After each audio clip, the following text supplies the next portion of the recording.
We're here to talk about Berserk. It's been a big year for Berserk, huh? I mean, it's been a big bad year for Berserk. I said big, big encompasses all levels of it. Specifically, we're going to talk about the good, the bad, and the ugly, because there's plenty of that. Unfortunately, this has not been a great year, or it has been a great year. You can look at it in lots of different ways, because, there's been a lot of coverage and talking about Berserk. That's true. There's been a lot more buzz. Yeah, and that has pumped some blood back into the manga. There's been some production there. Yeah, 30 years will do that, I guess. You eventually just You'll get snaps. there. Thank God it's finally hitting its stride 30 years in, right? No, right? Oh, God. So no, because that's the whole thing is, we'll get there. Let's start with the good with Berserk. Let's ease in. We'll go in order. Good, bad, and then ugly. Exactly. So let's start with the Clint Eastwood of it all. I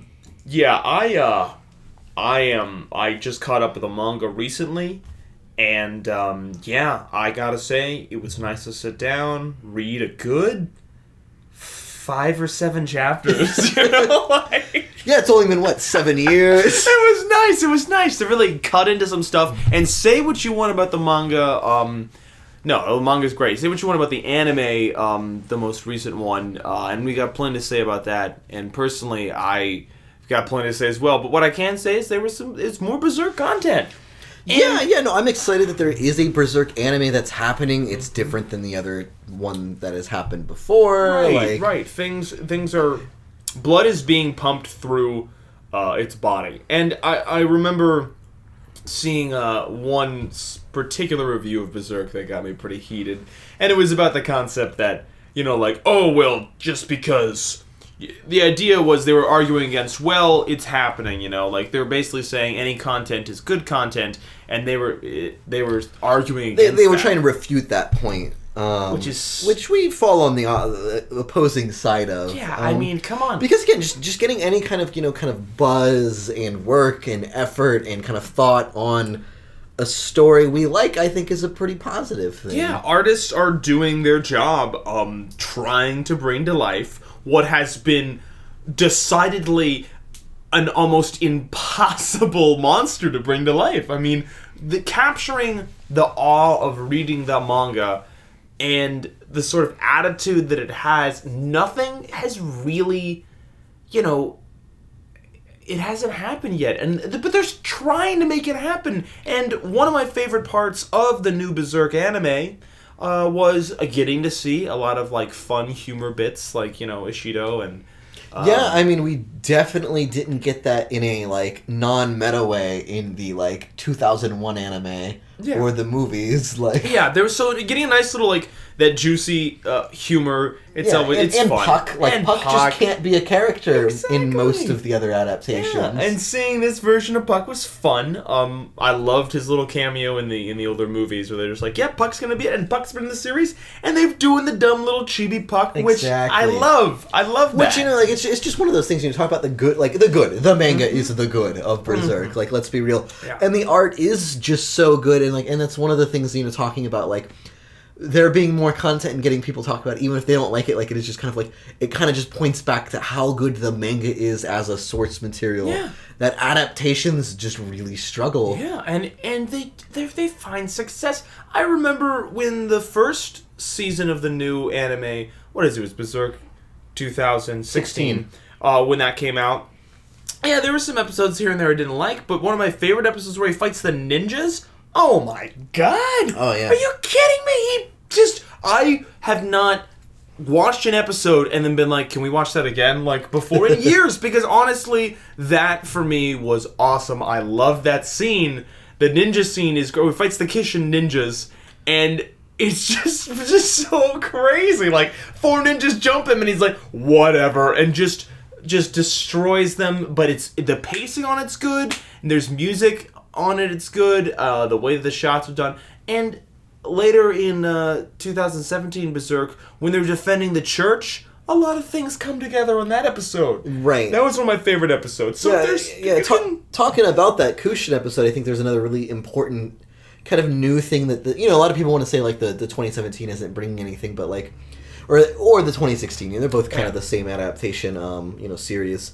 But like in the 2016, I know one of the big things we brought up too was, well, that's the first time I've heard Guts' sword make a noise that I'm like, oh yeah. It reverberated. It had a clanged. And in the same way, like in that ninja episode, I remember the big thing I took away from it was, it built scale in a world that, again, in 30 years of manga, he's never been able to really like relate scale to me. And he runs for the whole episode. He has that thing where it's like, so great. No, he ran for 3 days straight, and it's like, yeah, we've never been able to like really grasp the geography of the Berserk world before in the manga, even like at all, other than Alfheim is really far away. That's really all we ever did, and even that feels weird because even though it's been literally 7 years, I think, since they got on that boat, it really isn't that many chapters or that much like traveling time. They kind of run into their first monster in their first little sub-island, when he was and then on they're that there. Boat, when he was on that boat, I remember saving a manga panel when the tentacle monster attacks the boat. I remember saving that panel in high school. Jesus Christ. Anyway, more good things. Let's do all the good things because there's plenty to sink our teeth in on the other side. I love that we got to do the witch character. She just wasn't, right. And we're finally adapting the kind of magical element, which is really interesting because, like, again, it's the most modern aspect of the story, right? And I feel like that's what a lot of people like to like. A lot of your Berserk fans that like. They want to look to like the first 2 volumes of Berserk and then the origin story a lot more than they want to look at the rest. Like in the way that like Puck being like a chibi character in the manga is just ignored a lot. Yeah, I think the same thing is like it was kind of a really different and strange transition when like Guts picked up a like D&D party and like gained magic because one thing the anime does is it skips a good like 2 arcs of Guts just getting brutalized, just jerking off his rage boner, and that is like kind of the whole point. It's saying we don't need that. It's saying that we can go which I think is a lot of people who grew up like with Berserk really would rail against that, but like I think it's a good thing in the sense of like no, like that's how the arc of Guts is balanced. Like yeah, exactly. And we got at the end of this most recent series. We got the episode where he goes berserk into the berserk armor, kind of outside of a life or death situation, just for a battle. When they're fighting the alligators and they have to fight that bigger enemy, and he's like, I kind of got to do it, and he kind of struggles with the concept of going berserk, and that's so funny because that's a concept that has been so approached and kind of nuancely gone over in other anime, but we forget that it's because of Berserk that happens. So seeing that even happen is just, it's cool. Trust me, there's lots of things that I wish were perfect, and that's the whole point we're trying to make. Like, we'll get to that, but it's still Berserk, and we're still doing more content, and I don't care if in another 5 years, they do another version of it, and they do another take on it, and they do it better. Like, it's always possible to reapproach art. You know what I mean? And the fact that they're swinging is a good sign. It means they're investigating the content, Exactly. And now, let's slide over to the bad now. I think we've talked a lot about like the relevant good, but okay, the bad is also 2017 anime. Exactly. Specifically with the bad, we're going to talk about the less ragey things, but the more things that are like, come on, really? Because the ragey things are the ugly things. Let's be real with that. So we'll save that for the end. But I'll start with look. I mean, I'm a very forgiving and understanding person when it comes to media and how it's being produced, why it's being produced, source material. I'm a comic book artist. I come with very much, that knowledge of like, no, I know how much work goes into animation. I know how much work goes into the source material. I know that I can see what they're trying to do. But they messed up the Berserk, scene when he first puts on the Berserk armor and he fights the dragon. Yeah. They just ruined that. That was not good. There are other parts in the 2017 anime they do better than those couple of episodes, which is completely backwards. You could have hacked up the church episode. Screw the church episode. I liked it. I liked how it was done. I liked the production value on it. I liked all the different monsters. But just save that energy for the one that matters. He puts on the armor, the spinning, Right. those double panels, that energy. They completely phoned it in on the transformation of the apostles. Everybody noticed that. It was just... I think kind of the interesting thing there too is, in the way that we talked about it, it's kind of nice that they skipped, the like moth fight, the like dog person fight. Right.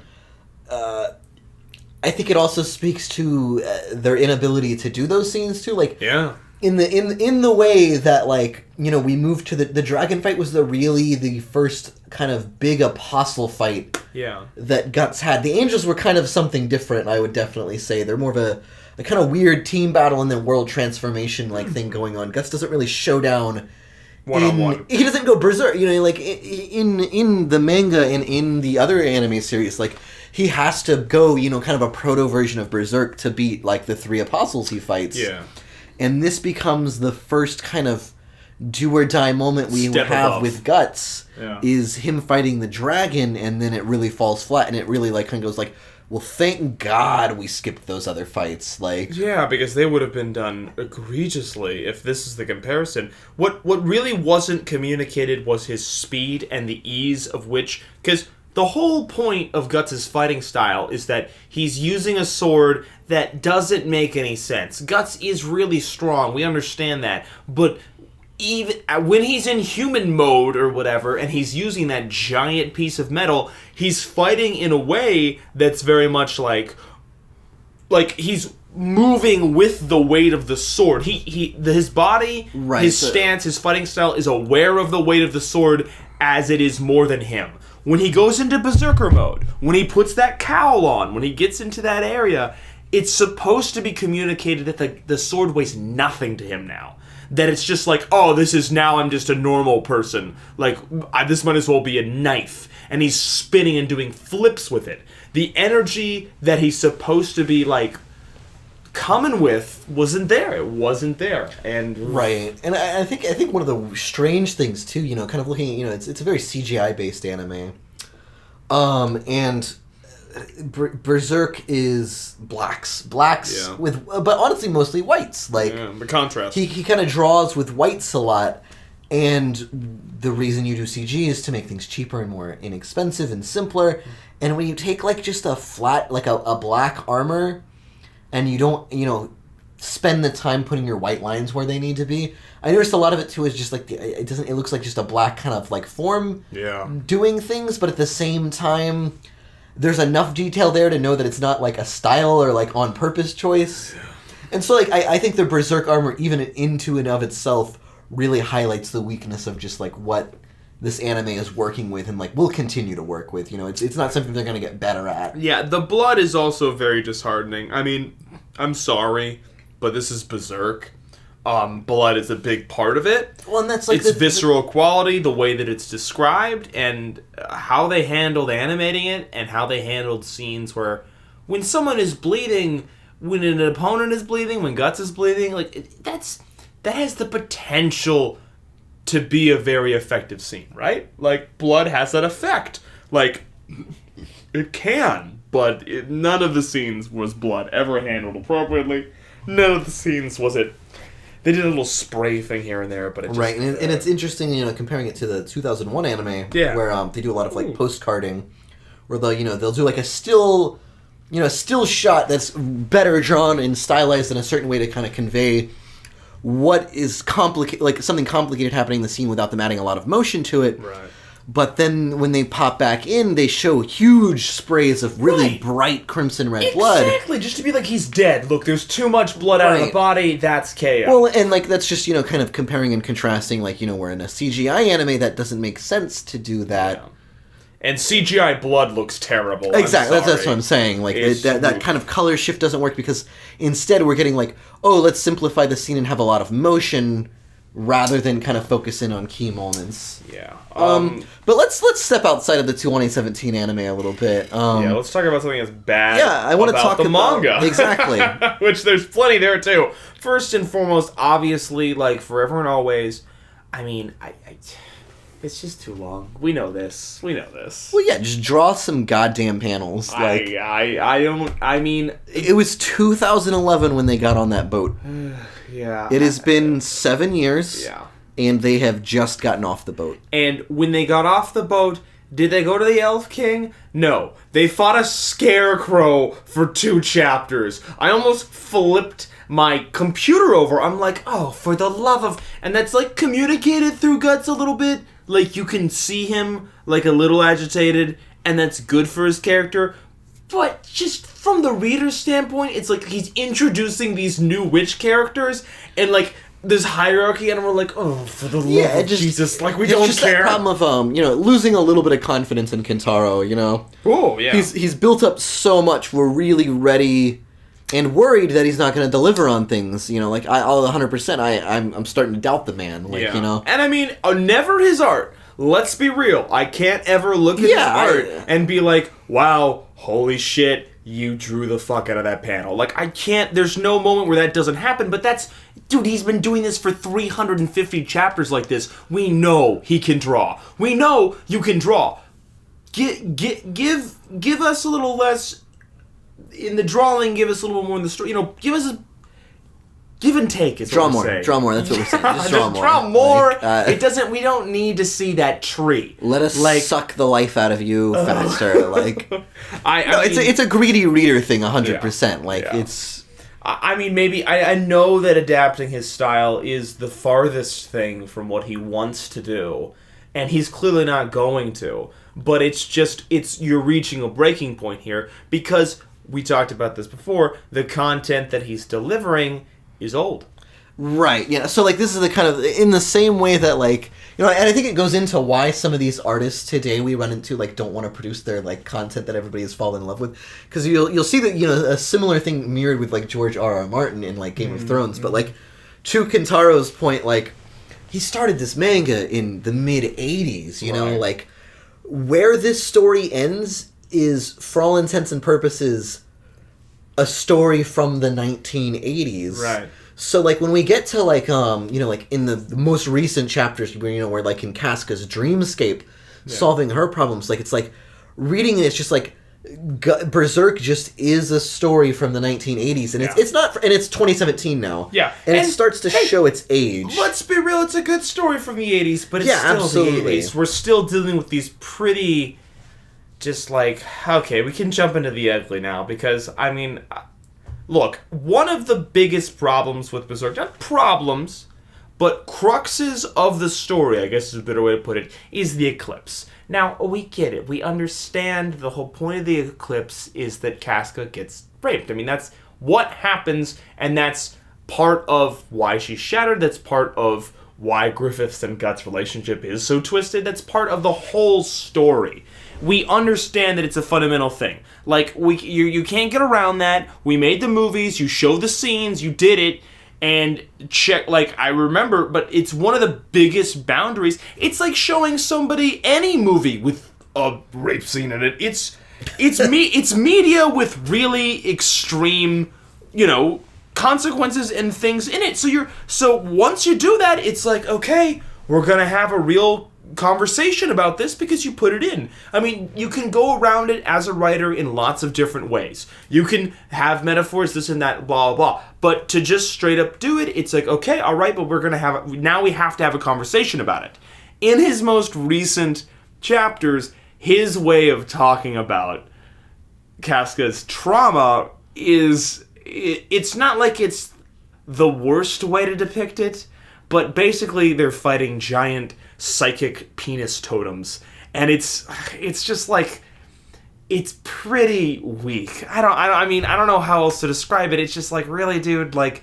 Well, again, I think it just goes back to it being a story from the 1980s. It's just... And it's just, it's hard to have... the eclipse happened in the 90s. in the, right? like 1989, oh, right? Yeah, like, exactly. Like, and yeah. so the way we, answer that event in 2017 is just really difficult. Yeah. And like, I think it also speaks to more of, because more like I think Berserk really does do a good job of kind of dealing with like let's say like rape or like female trauma in a very kind of like more universal way. Like this isn't about like Casca's the only person who anything horrible has ever happened to. Exactly.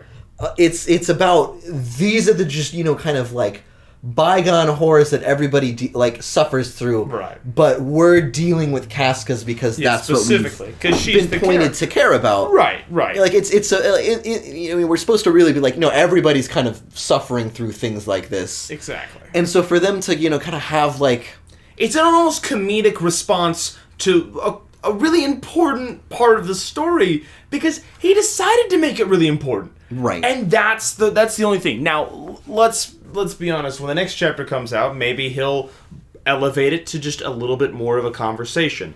I mean, perhaps. And right. I think that's been a lot of the trouble is with especially when you have our witch character who is so young but is also a woman, and then also the Holy Knight woman who is again also a woman but like a little bit older but very naive still. Like we're having those women should be... Their dreamscapes are interesting. Right. Those women should be dealing with kind of a similar kind of universal thing. I think there should be a lot more empathy there with Casca between the two of them. Yeah. I think they're having like this really... I think they're doing from it for Kintaro's guts. 1980 kind of, non-woman like point of view, I think he's like seeing that like, oh, they're reacting to Casca as like she's a special case, but it's like... Again, talking back to the universality of, like, it does a good job sometimes of doing, like, those two characters should be very kind of empathetic and understand, like, we're pretty aware of, like, what's going on here. They should be more there for Casca. Now, Finis, is that her name, Finis? Farnes, she's good about being there for Casca, but one of the problems is during their sort of psycho investigation, the younger girl can feign innocence because... she's just there because she has the capacity to be there and lead them. And she doesn't really know them that well, but Finis, she knows Casca and she's developed kind of a relationship with her. She should be a little bit more empathetic, but she doesn't make it about Guts. Like, there's this part where she just finds more and more examples of Guts' love towards Casca, and she kind of has this moment where she's like, no, I always knew that they were supposed to be together. And she gets... It's not jealousy, but you can definitely tell that she's like, right. Well, I wanted Guts. And that just falls into that, like, horrible... Why are you going to make it about Guts? Which is that... You're in Casca's mind! It's that ugly Bechdel test example of three women fighting a dreamscape, and all it is about is like, how one of the women feels about a male character. Yeah. And again, like, it's just weak for 2017. Yeah. Which, and it's interesting, because, we do see a little bit of, like, kind of, growth in kind of his ideas. Like, I don't think if he had drawn this back in the 1980s, he would have made a chibi Casca. Yeah. I think that's kind of a really modern art element he brought in. It is. So you can tell he's learning, and he's picked up a little bit, but like, again, the story also just shows its age. It's getting to the point where it's like, and I think that's probably why people were so frustrated about this manga, is because they felt like this was probably the last chance it's gonna get. That's, I think, a lot of it. People are like, oh man, like, because, like, it's going to end soon or something. But, like, honestly, the way that they've shown the ability to traverse the entire Berserk story within 2 seasons of an anime, like, guys, I think there's plenty left. Like, when he finishes this, which I told Bree earlier today, realistically, I'm like... 2025, maybe. Not even. No. Like, I was like, probably 2030. Like, I don't. The rate he's going, that seems more realistic. Like, oh no, I mean, if I was gonna call it right now, I'd say it never gets finished. Right, it's just gonna burn. That's my call. But I'm thinking that Berserk has stayed alive this long due to the ferocity of its fans. Right, and that's what I would say is we look to Berserk as the greatest fantasy comic ever written. But the longer it goes on, the more chances it has to ruin that. More points of failure. Exactly. And again, seeing in later chapters, like the speed at which it comes out, and what it's saying, showing its age, what it's saying artistically, with its story is kind of starting to get old. Yeah, and it you know, you gotta put it down sometimes so that it can just be like, well, this was this thing. Yeah, like complete the story. Right. Come clean on all the promises you've made with with all your good apostles, with Guts and Griffith's relationship, with what Casca's gonna do afterwards. Like I think that really is. I'm ready to deal. kind of read the end of this story. Yes. Oh, well, I've been for a while, but like.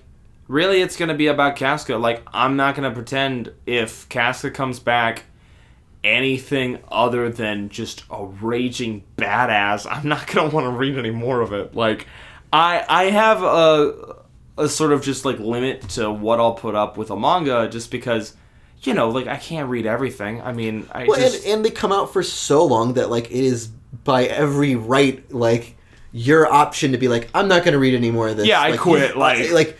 You had 30 years to keep my interest, like... And I think that's interesting. It's not for me. Like, because... it's an interesting art form, absolutely. It's an interesting art form because of the age, because I don't think any other media can really boast this sort of...